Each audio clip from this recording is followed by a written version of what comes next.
ఆంధ్రప్రదేశ్ రాష్ట్ర ప్రభుత్వ యంత్రాంగంలో అత్యంత కీలక పాత్ర పోషిస్తున్న లక్షలాది మంది ఉద్యోగులకు నిరంతరం విద్యాబుద్ధులు నేర్పుతున్న ఉపాధ్యాయులకు మరియు తమ జీవిత కాలమంతా సేవలు అందించి ప్రస్తుతం విశ్రాంతి తీసుకుంటున్న పెన్షనర్లకు మార్చి 2026 నెలకి సంబంధించిన జీతభత్యాల విషయంలో ప్రభుత్వం నుండి ఒక అత్యంత ప్రాముఖ్యత కలిగిన తాజా సమాచారం అందుబాటులోకి వచ్చింది. సాధారణంగా ప్రతి ఏటా మార్చి నెల అనేది ఆర్థిక సంవత్సరం ముగింపు సమయం కావడంతో అటు ప్రభుత్వానికి మరియు ఇటు ఉద్యోగులకు ఇది అత్యంత కీలకమైన మాసంగా పరిగణించబడుతుంది. అందుకే ఈ నెలలో అందే జీతాలు మరియు పెన్షన్ల ప్రక్రియలో ఎటువంటి ఆటంకాలు కలగకూడదని ప్రభుత్వం ముందస్తుగా కొన్ని కఠినమైన చర్యలు చేపట్టింది. రాష్ట్ర వ్యాప్తంగా వివిధ ప్రభుత్వ శాఖల్లో విధులు నిర్వహిస్తున్న ఉద్యోగులందరూ తమ విధులను అంకిత భావంతో నిర్వహిస్తున్నారు. అయితే వీరి జీతాల చెల్లింపు కోసం ప్రభుత్వం ప్రతి నెల అనుసరించే పేరోల్ ప్రక్రియలో ఈసారి కొన్ని కీలకమైన మరియు సాంకేతిక పరమైన మార్పులను తీసుకొచ్చింది. ఈ మార్పులు ప్రధానంగా పారదర్శకతను పెంచడానికి మరియు నిధుల వినియోగాన్ని క్రమబద్ధీకరించడానికి ఉద్దేశించినవి. మార్చి నెలకు సంబంధించిన రెగ్యులర్ పేరోల్ ప్రక్రియ అనేది ఇప్పటికే ప్రారంభమైంది.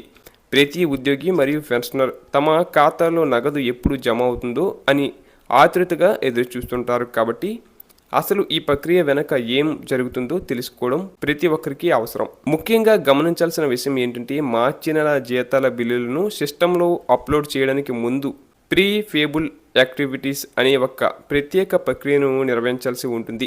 ఇది చాలా కీలకమైన దశ. ఈ ప్రక్రియలో ఉద్యోగుల యొక్క ప్రస్తుత సర్వీస్ వివరాలు, వారికి అందాల్సిన ఇంక్రిమెంట్లు, సెలవులు మరియు ఇతర తగ్గింపులను క్షుణ్ణంగా తనిఖీ చేస్తారు.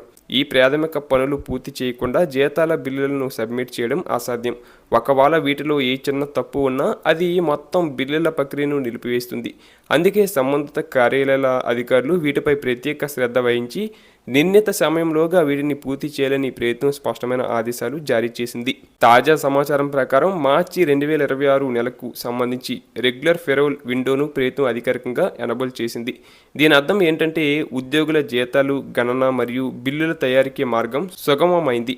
అయితే ఈసారి ప్రభుత్వం కాంట్రాక్ట్ మరియు ఎంటీఎస్ ఉద్యోగుల విషయంలో ఒక కొత్త మరియు కఠినమైన నిబంధనను తీసుకొచ్చింది.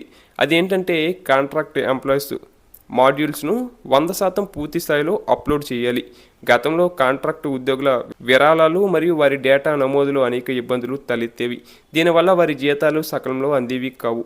ఈ సమస్యను స్పష్టంగా పరిష్కరించడానికి ఇప్పుడు ప్రతి డ్రాయింగ్ అండ్ డిస్పర్సింగ్ ఆఫీసర్ తమ పరిధిలోని కాంట్రాక్ట్ సిబ్బంది సమాచారాన్ని పూర్తిగా ఆన్లైన్ సిస్టంలో నమోదు చేయాలని ప్రభుత్వం ఆదేశించింది.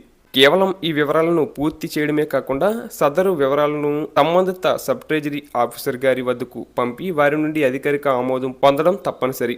ఈ అప్రూవల్ ప్రక్రియ పూర్తయితేనే మార్చి నెలకు సంబంధించిన శాలరీ బిల్లులను ట్రెజరీకి సబ్మిట్ చేయడం సాధ్యమవుతుంది. ఇది ఒక క్రమబద్ధమైన ప్రక్రియ.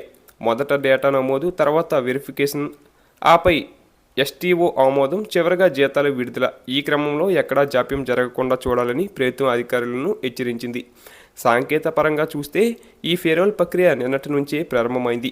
అయితే ప్రభుత్వం ఒక నిర్ణీత గడువును కూడా విధించింది. మార్చి 21వ తేదీ నుండి మార్చి 27వ తేదీ వరకు మాత్రమే ఈ రెగ్యులర్ పేరోల్ విండో అందుబాటులో ఉంటుంది. అంటే కేవలం 7 రోజుల వ్యవధిలో రాష్ట్ర వ్యాప్తంగా ఉన్న వేలాది ప్రభుత్వ కార్యాలయాలు తమ ఉద్యోగుల బిల్లులను ట్రెజరీకి పంపాల్సి ఉంటుంది.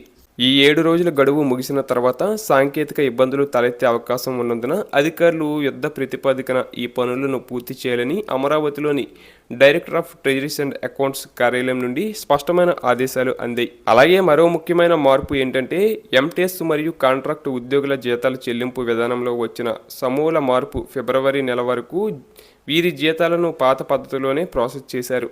కానీ మార్చి నెల నుండి మాత్రం వీరి జీతాలను కూడా ఖచ్చితంగా నిధి పోర్టల్లోని హెర్బో పేరోల్ ద్వారానే చెల్లించాలని ఖజానా శాఖ నిర్ణయించింది.